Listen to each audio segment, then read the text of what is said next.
DNA Fir'aun itu didasari oleh kesombongan atau takabbur. Bagaimana tidak, dia dikatakan sebagai togho atau sebagai orang yang memiliki sifat atau sebagai orang yang membangkang, dan pembangkangannya ini keterlaluan.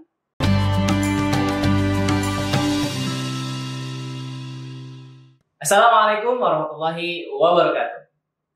Teman-teman, masih ingatkah teman-teman dengan Fir'aun? Ternyata kata Fir'aun ada 67 kali diulang di dalam Al-Quran. Sepenting apa sih Fir'aun sehingga namanya diulang sampai 67 kali? Yuk kita bahas. Teman-teman, Fir'aun adalah sebutan bagi raja Mesir kuno, di mana setiap Fir'aun memiliki nama aslinya masing-masing. Fir'aun hanyalah sebuah sebutan yang diberikan oleh masyarakat kepada rajanya. Di antara banyaknya Fir'aun, ada satu Fir'aun yang memiliki track record yang bagus. Dia banyak membangun infrastruktur dan juga memperkuat militernya. Namun, ada satu hal yang membuat dia berbeda dari Fir'aun-Fir'aun yang lain. Apabila Fir'aun-Fir'aun yang lain menggalakkan atau menjaga tradisi keagamaan mereka, yakni keagamaan nenek moyang, Fir'aun yang satu ini dia memiliki kecenderungan yang berbeda. By the way, nama Fir'aun ini adalah Ramses II. Ketika teman-teman menemukan kata Fir'aun di dalam Al-Quran, maka yang dimaksud adalah Ramses II. Teman-teman, dalam surah An-Nazi'at ayat yang ke-17, A'udzu billahi minasyaitonir rajim. Bismillahirrahmanirrahim. Idhhab ila fir'auna innahu tagha. Pada ayat ini Allah menggambarkan sifat dari Ramses II, yang sifat ini sangat berbeda atau sifat ini sangat identik dengan dirinya. Sehingga ketika ada orang yang memiliki sifat atau ideologi yang seperti dia, maka banyak yang mengatakan bahwa dia adalah anak ideologis dari Fir'aun tersebut. Berarti darah ideologisnya atau mengalir DNA pada darah ideologisnya.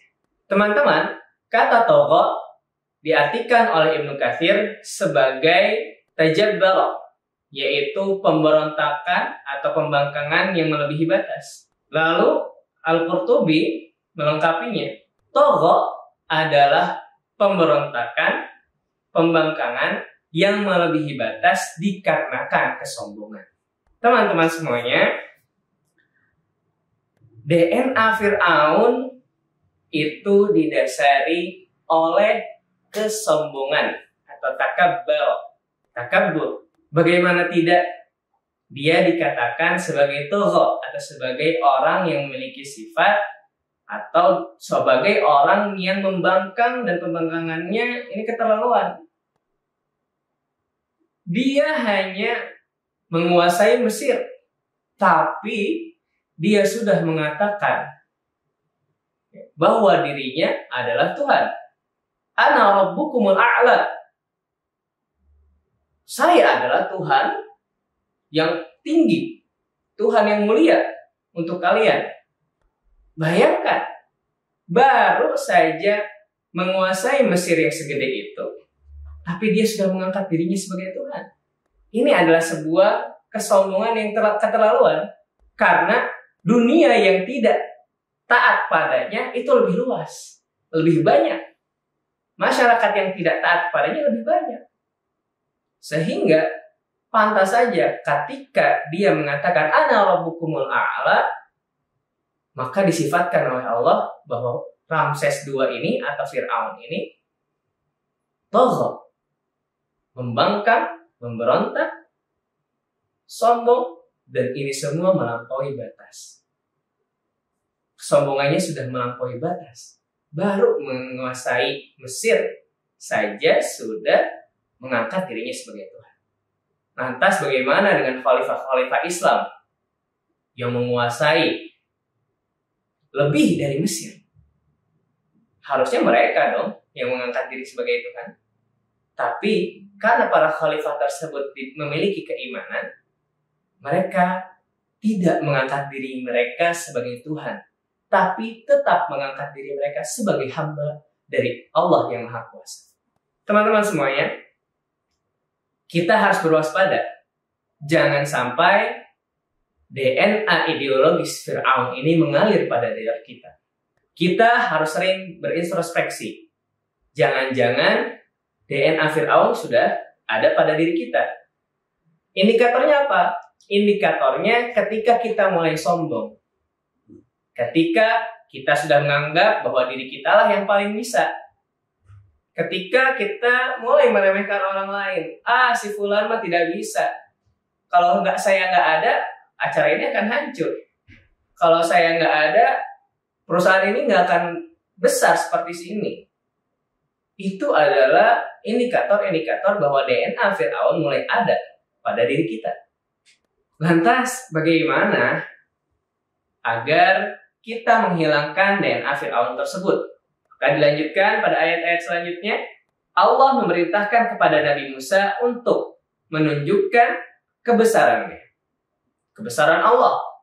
Seperti kita tahu, mukjizat Nabi Musa salah satunya adalah tongkatnya yang berubah menjadi ular, lalu membelah lautan, dan yang lain-lainnya. Tapi sangat disayangkan, Fir'aun, walaupun melihat itu semua, Fir'aun tidak mengubah perkataannya bahwa dia adalah Tuhan. Ini sebetulnya adalah rumus. Ketika kita mulai merasakan ada kesombongan pada diri kita, maka kita harus melihat keagungan-keagungan Allah. Tidak usah muluk-muluk. Ketika kita mulai merasakan bahwa ada kesombongan di dalam diri kita, tarik nafas yang panjang dan sadari bahwa nafas itu adalah dari Allah. Lalu, setelah menarik nafas yang panjang, tutup hidung kita untuk beberapa detik. Apa yang kita rasakan ketika kita tidak bisa bernafas? Ini salah satu obat bagi orang yang ada kesombongan di dalam dirinya. Ada DNA Fir'aun mengalir dalam darahnya. Dia harus melihat kebesaran-kebesaran Allah. Dia harus merasakan kebesaran-kebesaran Allah yang mungkin itu membutuhkan bantuan dari orang-orang di sekelilingnya. Karena bisa jadi dia sudah merasakan kebesaran Allah tapi dia belum sadar. Maka kita harus saling merangkul. Umat Islam itu umat yang satu, umatan wahidah. Jangan terpecah belah. Jangan terpecah belah hanya karena hal-hal yang sepele. Tapi kita melupakan hal-hal yang inti, yaitu ukhuwah Islamiyah. Karena dengan ukhuwah Islamiyah ini, kita akan bisa saling menasehati satu sama lain. Kita akan bisa saling menyadarkan satu sama lain bahwa keagungan Allah itu tiada duanya, bahwa kita ini hanya makhluk yang tidak ada apa-apanya, kecil, sangat kecil. La haula wala quwata illa billah. Tidak ada kekuatan bagi kita. Kita tidak punya apa-apa, kita tidak punya kekuatan. Kekuatan yang kita punya adalah kekuatan yang Allah pinjamkan kepada kita. Illa billah, hanya punya Allah. Maka teman-teman, kita harus sering berintrospeksi diri. Seperti yang dikatakan oleh Umar bin Khattab, hasibu anfusakum qabla an tuhasabu. Hisablah diri kalian sebelum kalian dihisab. Sehingga penyakit-penyakit seperti ini dapat kita tangani dari awal. Jangan sampai sudah menjalur ke seluruh tubuh, sudah kuat di dalam tubuh kita, baru kita sadar. Sekian, selamat berintrospeksi diri, selamat berobat dari penyakit Fir'aun, selamat menghilangkan DNA Fir'aun.